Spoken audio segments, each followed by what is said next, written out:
For our daily reviewer, uri ng traffic signs. May square, may parisukat, may bilog, at saka may patsulok, yung triangle.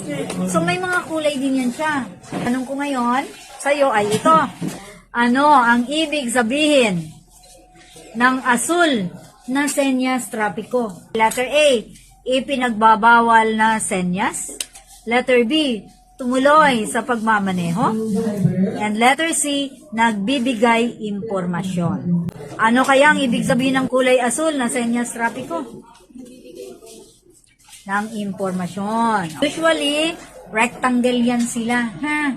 Or parisukat. It's either upright or pahaba. Nagbibigay sila ng impormasyon. Lalo na kung nakita nyo yung sign na H. O ibig sabihin, may hospital sa unahan. Okay, binibigyan nila tayo, lalo na kung sa places na pupuntahan. Okay, nagbibigay ng impormasyon.